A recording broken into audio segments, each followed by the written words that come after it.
Welcome to the Tournament Poker Edge podcast, brought to you by TournamentPokerEdge.com, the only podcast dedicated exclusively to poker tournament strategy.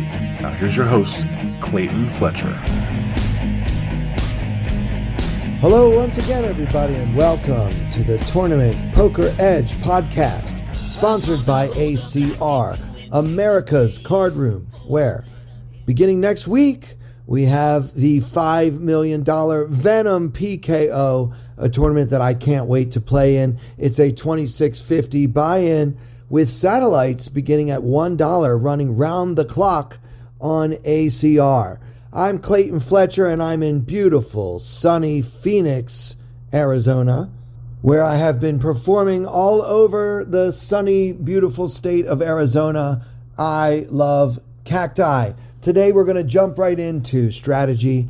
And, well, first let me just say we are still working on getting the much coveted guest, Ebony Kenny, to appear on the program. We are trying. That is still in the works. But today it's just you and me. And I have not one, not two, but three hands from last year's World Series of Poker main event, day 3. This is the nitty-gritty time. The bubble is approaching. We're about 140 players away from the bubble. Something like 1,450 players remaining in the tournament. The tension is palpable, and I'm wondering if you guys will agree with me that the bubble has an effect on the players in these hands we're about to discuss. So let's get right into it today, guys. I don't want to talk about any gossip or any rumors or any stuff like that that's going on. I know we're all getting excited for the World Series of Poker, which, by the way, begins in less than 50 days. So book your travel. All right, here we go. It's 3,000, 5,000. We're going to be at the same table as we were on last week's episode, but the blinds have increased. It's now 3,000, 5,000, and 5,000. And the seat where we last saw Ryan Feldman regretting his decision to call off with top pair is now occupied by the great Cliff Josephie. That's right, Johnny Bax himself joins our table in the seat formerly occupied by Ryan Feldman, who has since busted out of this tournament. Johnny Bax, Cliff Josephie, a great player, really fun guy. Not fun in the sense that having him at your table is necessarily a picnic, but he's got a great sense of humor. I think I've talked on this podcast before about a particularly memorable experience that I had playing with Mr. Josephie at the Venetian. I believe it was in one of their $1,600 summer specials, maybe like a 1 million guarantee or something like that at that price point. And I was stuck right in between Mr. Cliff Josephie on my right and the great Joseph Chung on my left. So that was a tough experience, but I still enjoyed it because I like both of those guys personally. I'd just rather not play poker with them if I can help it. Anyway, Cliff Josephie, Johnny Bax, legendary poker player, final table of this exact tournament back in 2016, made the main event final table. Also very well known for being part of a prolific staking and backing operation for many, many years. Backs and Sheets, you guys know who they are. Anyway, so we are going to have a look at Cliff Josephie and his 996,000 stack.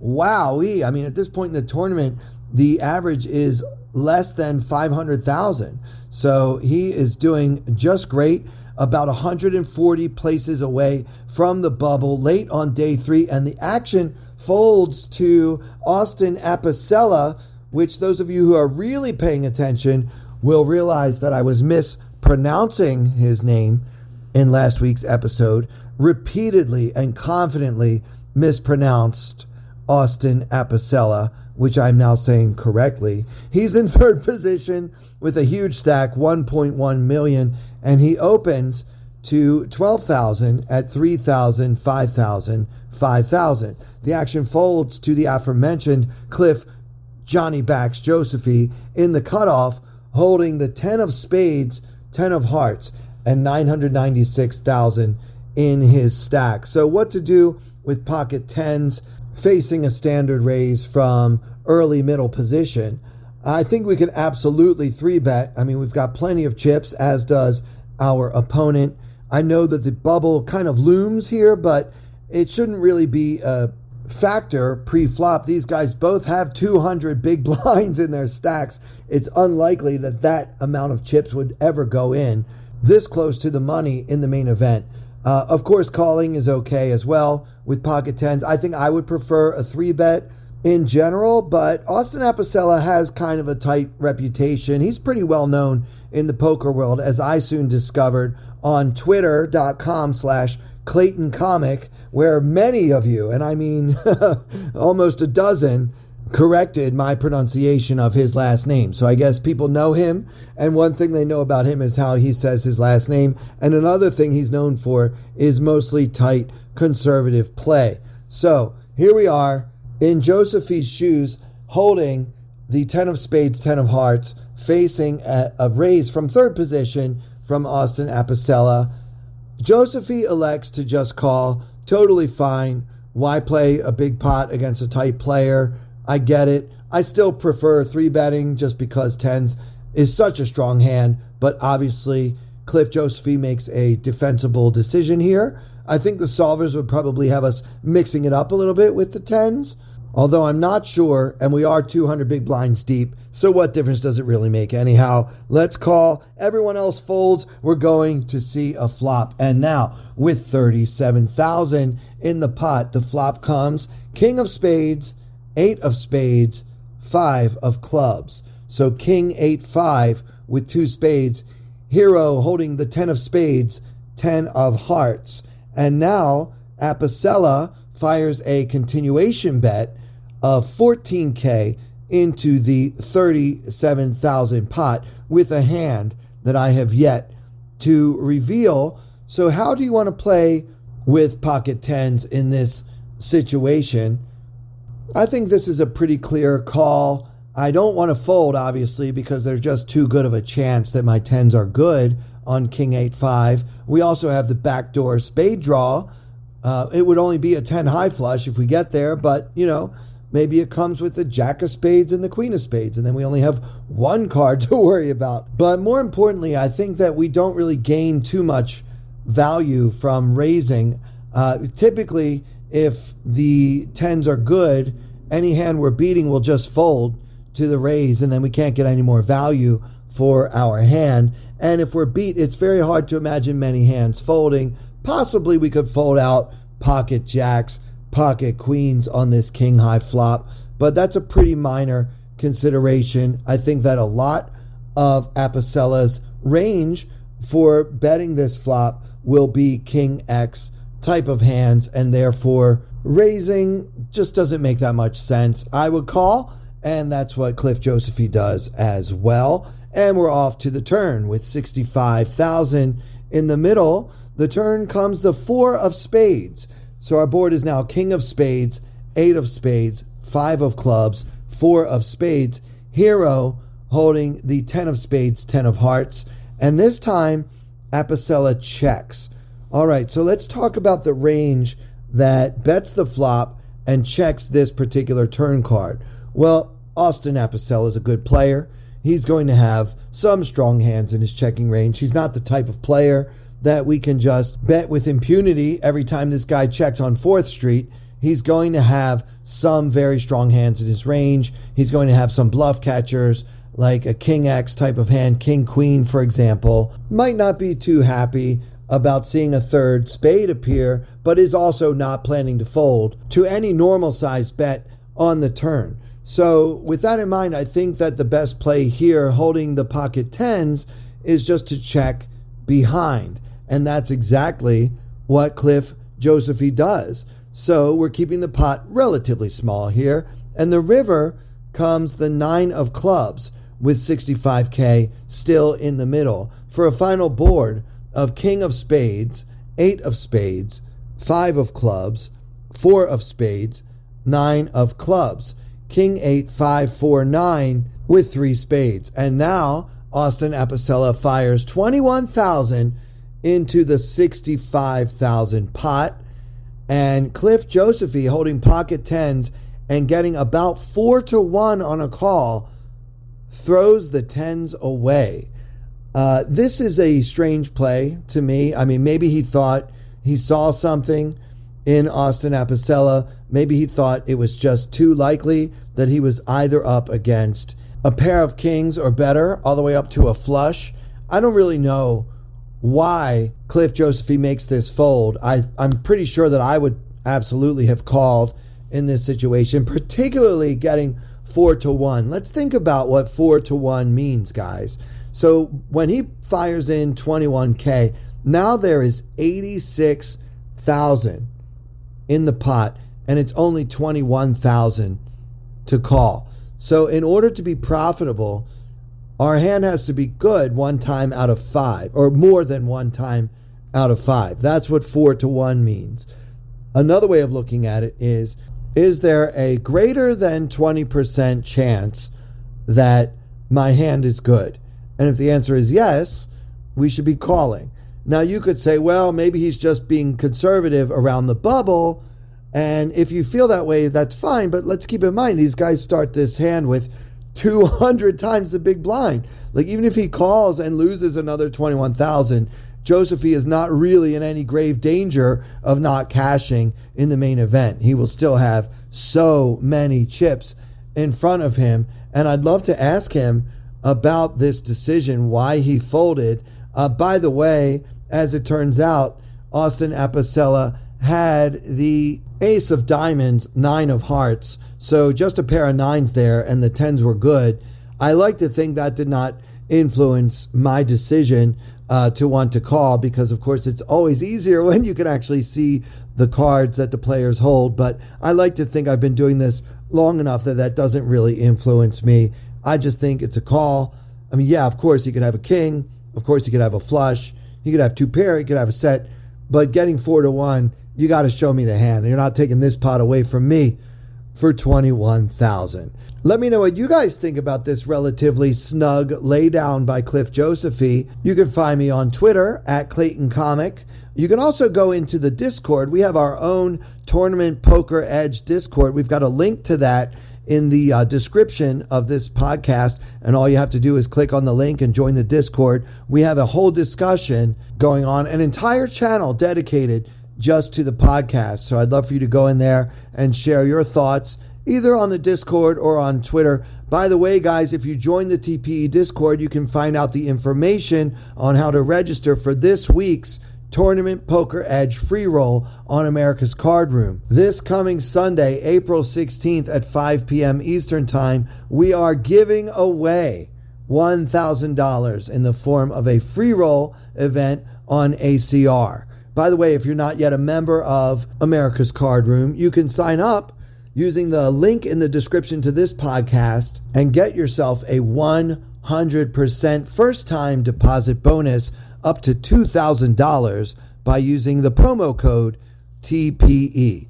All right, so he makes the fold, and in the very next hand, this time the action actually folds to Cliff Josephy, and now he's in the hijack, so it's the very next hand, and he's got the King of Diamonds, Queen of Clubs. So King, Queen offsuit, folded to you in the hijack. What do? I think folding this hand would be absolutely ridiculous. We're going to raise. We're going to come in for a raise. And the standard raise at the table seems to be 12K. And that's what Cliff makes it. So he raises to 12,000. He's got still got 950,000 behind. And he's got King, Queen. Next to act from Austria, we have Matthias Auer, a professional player from Austria, a young man in his late 20s, and he 3-bets to 30,000 off of a stack of 286,000. So we made it 12 from the hijack, and next to act in the cutoff, the young man from Austria, 3-bets to 30K. He's got another 256,000 in his stack, and the action folds all the way back around to Cliff Josephy. So what would you do holding the King, Queen in this situation? I really don't like calling with this hand, especially with these stacks. I mean, Matthias starts with about 60 big blinds. I think I would prefer either folding or re-raising. I would probably make it about 80,000, and let's really put the pressure on this guy. He may be feeling the bubble pressure a little bit. Also, this is a very different situation. This man's stack is only a third of the size of Cliff Joseph's stack, actually less than a third, and so he really can't hurt us as much as we can hurt him. And I think putting on the pressure, you will many times find that these European youngsters like to try to 3-bet fairly light, facing a late position raise. Remember, we opened initially from the hijack, and so his 3-bet is coming from the cutoff, and I would say there's a pretty good chance he does not have a monster. Also, let's bear in mind, guys, with the king-queen offsuit, we actually block quite a few monsters ourselves, right? He's less likely to have kings, queens, ace-king, and ace-queen, and those are some of the most important hands for him to have in his value 3-betting range. Now, okay, we don't block pocket aces, but I have a feeling if we put in a 4-bet here, we will find out rather quickly that Matthias Auer has pocket aces, if that's the case. So I'm willing to fade that possibility, and I'd like to make it 80 or 85,000, something in that range. Let's see how serious this kid is about possibly going broke, just 125 players away from the money bubble in the most important tournament of the year. You guys know I like to abuse the bubble, and this feels like a spot to me. Well, Cliff agrees, but he kind of takes a different tack and just shoves the whole 286,000 total effective. I mean, he says all in, and basically putting Matthias Auer to the ultimate test. Do you have a hand that you want to play for all the chips, or can I just have that 30 you just put in plus the blinds and antes? And the answer is take it down, Cliff, as Matthias Auer of Australia folds the king of spades, 7 of spades. Pretty wild play, in my opinion, by Cliff Josephy. He really can't get called unless Auer has a very big hand, but perhaps Cliff sensed something. Maybe he picked up a tell or something like that and just felt like shoving was the way to go. I mean, it's a pretty wild play. I mean, he shoved 286,000 effective to win the 56K that was already in the middle at that point. It's almost 60 big blinds. So yeah, that is not something you will find on many pre-flop charts, but it worked out very well for Cliff and kind of made up for the tight fold with the pocket tens. All right, let's do one more. This is also from the 2022 World Series of Poker main event, but a different table. At this table, the action folds to Karim Ribe of Algeria, one of the chip leaders in the tournament with 1.3 million in the stack. He makes it 13,000 in second position, and I don't want to reveal his hand. The action folds all the way around to the great David Peters in the small blind. Easily one of the top 10 or 15 no-limit hold'em tournament players in the known universe, and he's got pocket jacks in the small blind, the jack of spades and jack of clubs, and Peters sitting on a really big stack of his own, 675,000. And obviously we're not going to fold the jacks, so would you call or 3-bet in this situation? We are in the small blind. The original raise came from the chip leader in second position. Let me tell you a little bit about Karim Ribe, the Algerian. He has been fairly loose aggressive, as you might expect a tournament chip leader to be in the main event. I mean, that's usually how they get the big stack in the first place. So I would describe his playing style as loose aggressive, but not ridiculous. I mean, it's not like he's playing 80% of the pots or something, but I would say he's pretty close to a 30% or so VPIP among the hands that they've shown on PokerGo at least. And this is the featured table. Another consideration is that the big blind is another world-class player, Dan Smith. You guys know Dan Smith, just world-class. Dan Smith with over 41 million in lifetime earnings in major tournaments.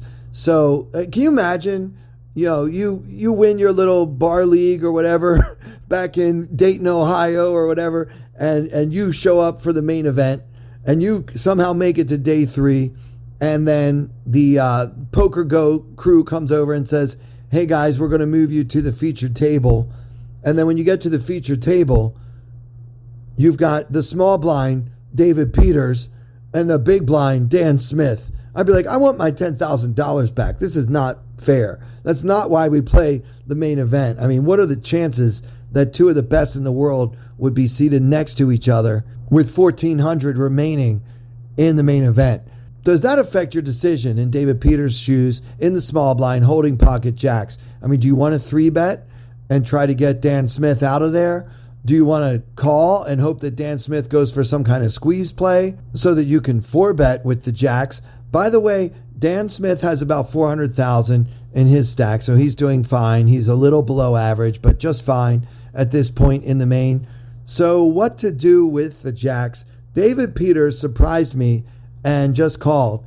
I think given how loose and aggressive Kareem Rebay has been thus far at this table, I would have expected Peters to go for a 3-bet and try to chase Dan Smith and get heads up with the player who's very likely to have a hand that is nowhere near as powerful as pocket jacks. So it makes you wonder, is this a bubble consideration? You wouldn't think so, because the big blind is only 5,000 and Peters has 675 in his stack. He's not really close to busting out on the bubble or anything. I'd love to be able to ask David Peters why he called. I imagine his answer would be, well, GTO has this as a sometimes call and sometimes raise, so I took the smaller pot approach just because it's the main event and I don't like to play really big pots pre-flop in the main event.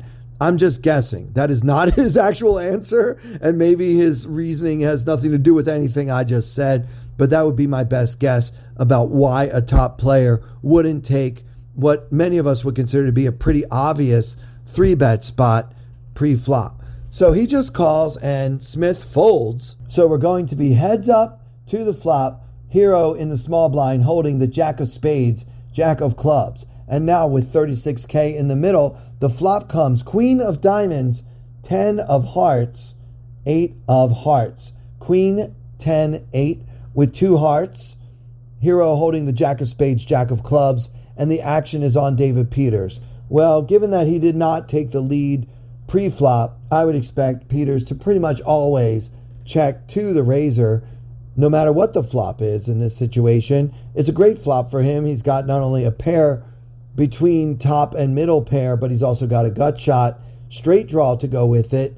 But Peters does check, and then Kareem Rebay checks behind. So there's still 36K in the middle when we see the turn, which is the deuce of clubs. Our board is now queen, 10, 8, deuce with 2 hearts.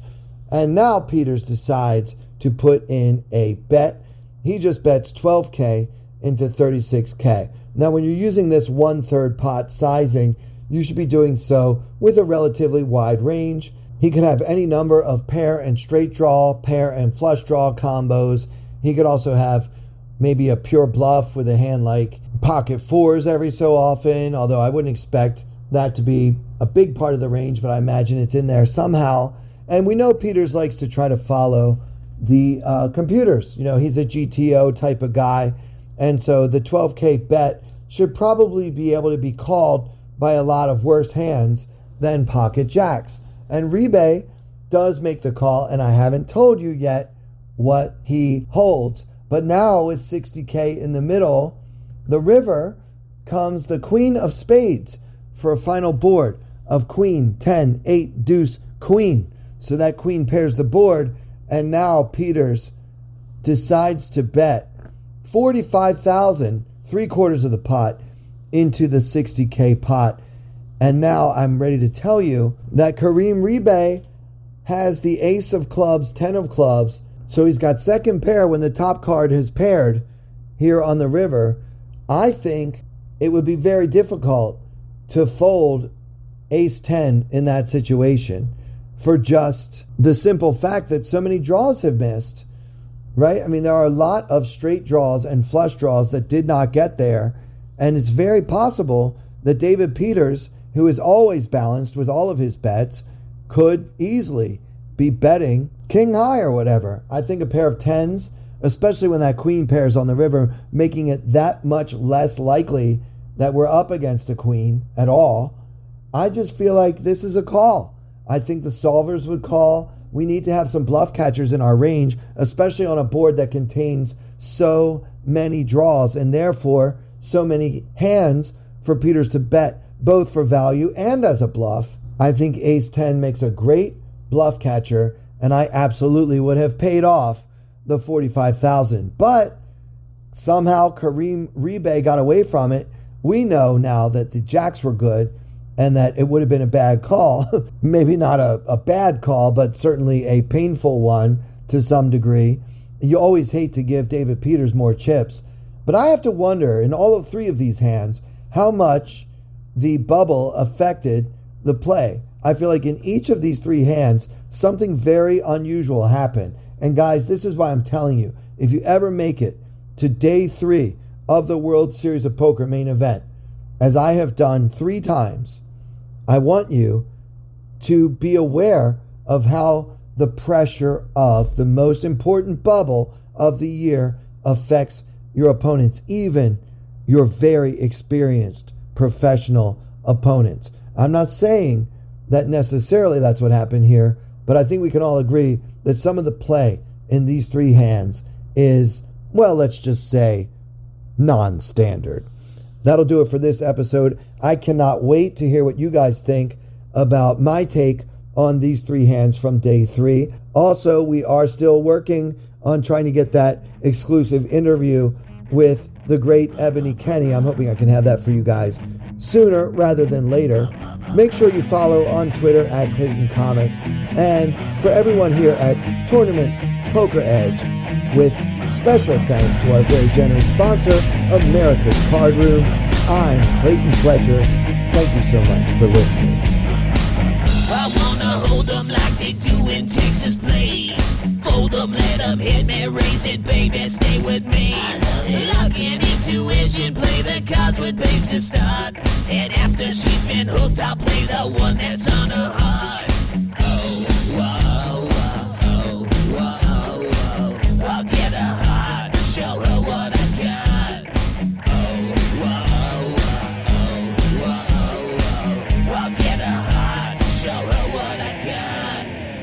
Can't read mine, no she can't read a mile. Hold the face, she's got to love nobody. Can't read mine, no she can't read a mile. Hold the face, she's got to love nobody. Poker face, poker face. Poker face, poker face.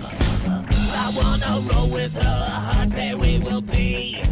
While little gambling is fun when you're with me. I love it. Russian roulette is not the same without a gun.